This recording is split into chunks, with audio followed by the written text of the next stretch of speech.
ఎందుకు పూజ చేయనివ్వడం లేదు? అదే విషయం చెప్తున్నా, పూజారి కింద మాకు అర్హత లేదంటున్నారే.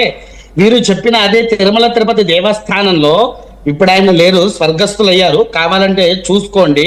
ప్రధాన అర్చకుడు ఎవరు? ఎస్సీ కులం వారు కాదా? పూర్వంలో అదే తిరుమల తిరుపతి దేవస్థానంలో వేద శాస్త్రాలు చదువుకున్నతను ప్రధాన అర్చకుడు ఎస్సీ కులం వాడు ఉన్నాడు. తర్వాత రెండోది, గ్రామాల్లోకి రండి ఒక నిమిషం. మీరు సిటీలో కూడా ఉన్నారు, ఒప్పుకుంటారు, సిటీలో కూడా చాలా మంది ఉన్నారు, చూపిస్తా.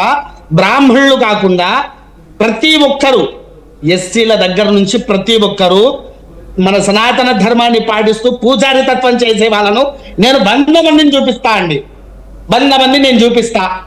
నేను ఒక బ్రాహ్మణ్ణే, నేను కాదన్నట్లా. నా దగ్గరకు వచ్చి చదువుకున్న వాళ్ళు కూడా ఉన్నారు, వాళ్ళకు నేను కూడా విద్య నేర్పించా, ఎంతో కొద్దిగా విద్య నేర్పించా. పోనీలే ఏంటి, ఎందుకనంటే తెలంగాణ స్థితిలో ఎలా ఉన్నది అనంటే 10 ఊర్లో కలిపి ఒక బ్రాహ్మణుడు ఉండేటువంటి వాడు క్రితంలో. రాను రానేంటి ఆ బ్రాహ్మణుడు మొత్తం తిరగలేక అందరినీ కూడా కొంతమంది నేర్పించి, నాయన మీరు చేసుకోండి, బాగుపడండి అని చెప్పేసి అసలు ఎంతో మందిని ఉంచారు.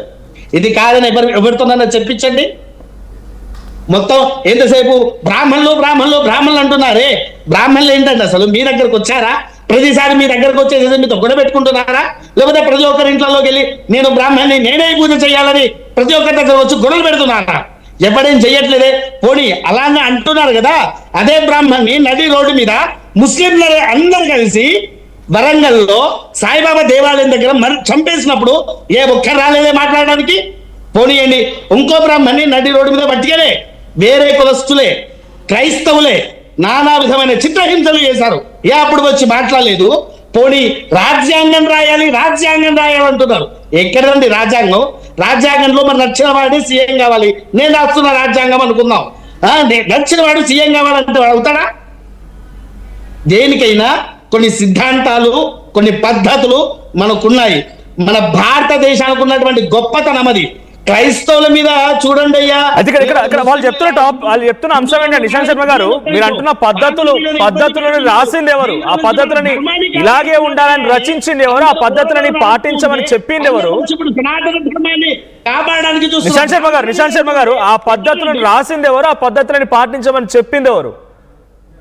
ఆయన కోట్ చేస్తున్న దాంట్లో కృష్ణుడు మావాడు, కృష్ణుడు ఒక రకంగా మాకు బావ వరస అవుతాడు, మా బావకి మేము పూజలు చేసుకోవడానికి మేము అర్హత లేదా? ఎక్కడి నుంచి వచ్చిందండి బావ వరస? నేను కూడా చెప్తా, నాకు శివుడు మామ వరస అవుతాడు, నాకు రాముడు బాబాయ్ వరస అవుతాడు, నేను కూడా చెప్తా అండి. ఇలా చెప్పుకుంటూ పోతే మనం కూడా వాళ్ళు చెప్పుకోవచ్చు. ఆనంద మాత్రం అవుతాయా అవి? అంటే కులాలు ఎట్లా వచ్చినాయి మరి? ఆ వృత్తుల పరంగా వచ్చింది, ఆ వృత్తులు పాటించిన వారు ఆ కులస్తులు కాదంటారా? నా సొంత తమ్ముడయ్యా అని చెప్తా, ఒప్పుకుంటారా? అది కాదు, ఆ కులాలు ఎట్లా వచ్చినాయి? ఆ కులాలు వచ్చింది ఎట్లా? కులాలు ఎవరు తీశారు? పూర్వం అసలు కులం అనే వ్యవస్థ ఎక్కడి నుంచి ప్రారంభమైంది? ఎంతో మంది ముస్లింలు భారతదేశం మీద పడి ఉంటున్నప్పుడు అగ్ర వ్యవస్థలుగా మార్చారు. అంతెందుకండి, అసలు ఇంతగానో మాట్లాడుతున్నారే, అసలు అంతవరకు కాదు. అసలు గణపతి నవరాత్రులు ఎట్లా వచ్చినాయి? అవి శాస్త్రంలో ఉన్నాయా? శాస్త్రంలో గణపతి నవరాత్రులు పెట్టింది ఎవరు?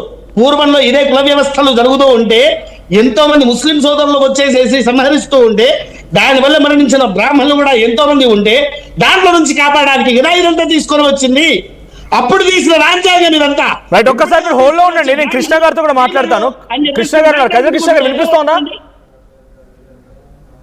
వినిపిస్తుందండి. రైట్, సో ఎవరు వద్దన్నారు, ఎవరు అడ్డుకున్నారు? గతంలో వెంకటేశ్వర స్వామి సన్నిధిలో కూడా ప్రధాన అర్చకుడుగా ఉంది ఒక దళితుడే. సో అటువంటి సిచ్యువేషన్ నుంచి ఎవరు అడ్డుకున్నారు? మేము ఎక్కడ రాలేదే, మేము ఎక్కడ అడ్డుకోలేదే, ఎవరి దగ్గరకు వచ్చి మేము పూజ చేయంగా అడ్డుకోలేదే, అడ్డుకునే ప్రయత్నం కూడా చేయలేదే, ఎందుకు మా మీద ఈ రకంగా మాట్లాడుతున్నారు? సో కృష్ణుడు బావ అనేటువంటి పదాన్ని అటు మందకృష్ణ కోట్ చేస్తే అది తప్పు అన్నట్టుగా మాట్లాడుతున్నారు, అలా అనకూడదు అన్నట్టుగా మాట్లాడుతున్నారు. What do you say? వినబడుతుందా నా వాయిస్? వినబడుతుంది, మీరు మాట్లాడండి. ఓకే, కృష్ణ గారు మీరు మాట్లాడండి, వినబడుతోంది. వాయిస్ సరిగ్గా లేదండి, నాట్ ఆడియో. ఒక్కసారి మీరు మాట్లాడండి, వినబడుతోంది, మీరు మాట్లాడి వినబడుతోంది. మళ్ళొకసారి క్వశ్చన్ అడగండి.